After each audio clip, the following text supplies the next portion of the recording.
Zdravo, ja sam Aleksandra, dobrodošli na moj kanal i u novi projekat. Danas počinjem serijal u kojem ću prikazati preuređenje naše kapije i ograde. Ovaj posao će imati nekoliko faza, budući da svaki deo kapije i ograde zahteva posebnu pripremu i obradu. Drveni paneli će morati da budu zamenjeni jer su vremenom propali, metalni delovi ograde su zarđali pa će i oni zahtevati posebno čišćenje i pripremu prefarbanja, a tu su i ozidani stubovi i temelj ograde koji su u prilično lošem stanju, zaprljani od mahovine, oštećeni i neravni.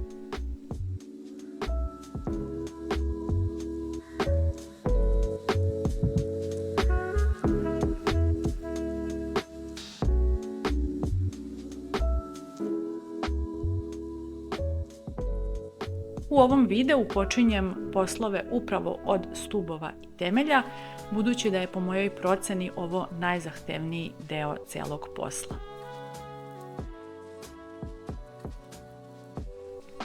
Prvi korak je da ozidane stubove i temelj pripremim za dalje radove i kasnije farbanje.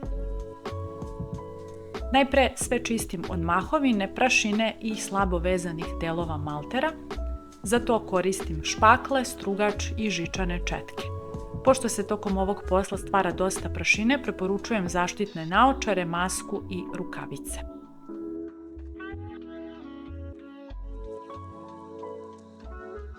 Krećem od gornjih delova, odnosno od stubova i njihovih kapica, koje su dosta zaprljane mahovinom, i za ovaj deo posla najbolje mi je poslužila žičana četka.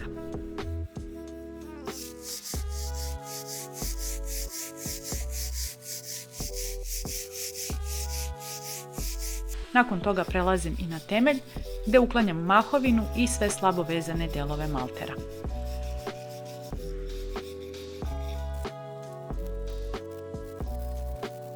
Na ovom kadru se jasno vidi razlika između dela pre čišćenja i dela nakon čišćenja temelja.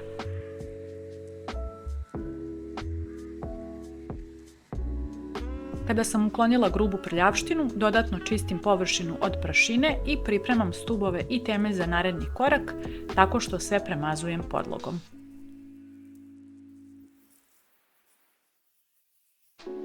Nakon što se podloga osušila, popunjavam veća oštećenja na stubovima i temelju. Za delove gde nedostaje veći komad maltera koristila sam stirodur debljine 1 cm. Sekla sam ga i ukrajala što preciznije, a manje neravnine sam popunjavala lepkom.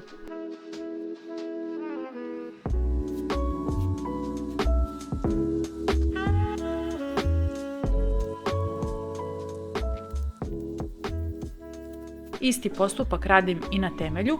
Na mestima gde je malter bio potpuno otpao, te delove sam obložila stirodurom debljine 1 cm.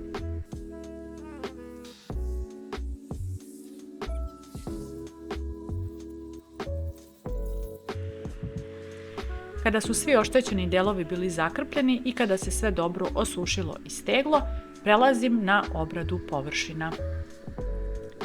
Za ovaj korak koristim staklenu mrežicu u rolni, PVC ugaone lajsne sa mrežicom i trakastu lajsnu koja može da se savije pod potrebnim uglom. Postupak obrađivanja stubova i temelja je bio sledeći. Na površinu nanosim lepak, zatim u njega utiskujem mrežicu isečenu po meri, a nakon toga preko nje nanosim još jedan sloj lepka.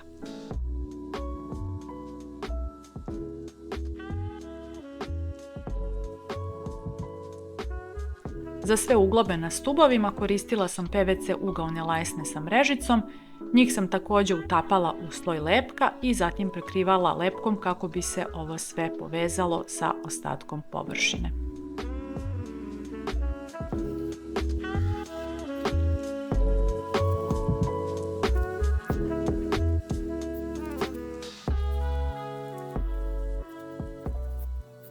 Na temeljima sam pojedine spojeve između mrežica dodatno ojačavala bandaž trakom. Ona je lakša za oblikovanje od klasične staklene mrežice, tako da mi je dobro poslužila na sastavima, uglovima i prelazima između temelja i stubova. Na donjem delu temelja dodala sam komad staklene mrežice tamo gdje trakasta lajsna nije mogla da pokrije celu površinu.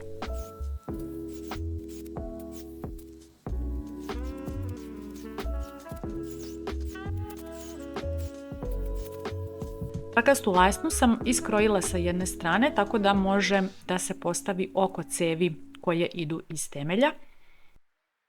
Nju sam postavljala također u sloj lepka koji je nanet na temelj i zatim i nju prekrivala još jednim slojem lepka.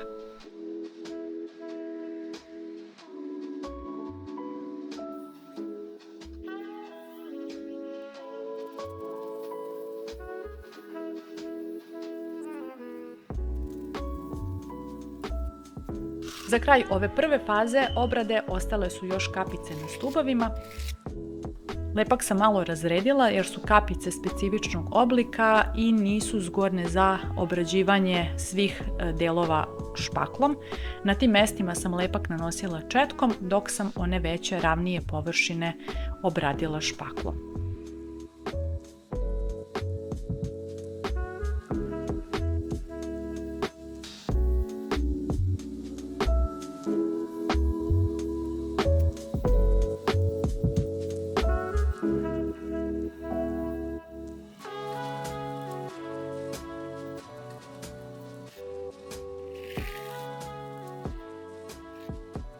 Kada se prvi sloj lepka potpuno osušio, nanosim i drugi završni sloj.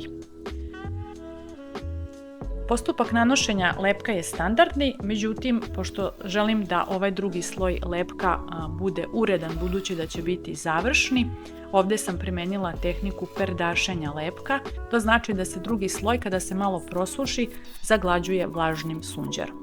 Važno je da se ne radi odmah nakon nanošenja dok je lepak još previše mokar jer ga sunđer tada može povući i napraviti oštećenje. Treba sačekati moment kada se lepak malo prosuši, ali još uvek može da se zagladi. Za manje površine kao što su kapice i nepristupačni delovi ograde koristila sam običan sunđer za sudove, nakvasim ga vodom, dobro odcedim i zatim lagano zagladim površinu. Za veće i ravnije površine na stubovima koristila sam sunđer sa plastičnom ručkom koji se inače koristi za fugovanje i keramiku. On mi je bolje poslužio za veće površine, dok sam za uglove i nepristupačne delove nastavila da koristim mali sunđer.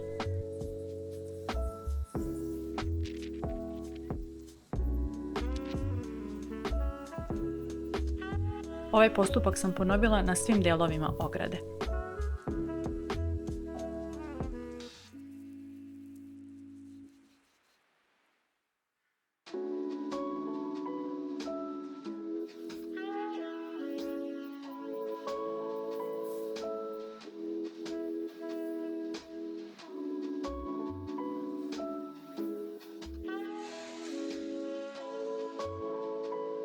Ovako izgleda ograda nakon obrađivanja lepkom i pre narednih koraka koji slede.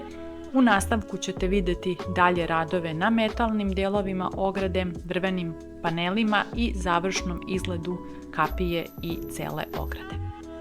Pišite mi u komentarima da li vam je ovaj video bio koristan i zanimljiv i ako vas posebno zanima neki deo postupka. Ne zaboravite da se prijavite na kanal kako ne biste propustili naredni video. Mi se vidimo uskoro, do tada pozdrav!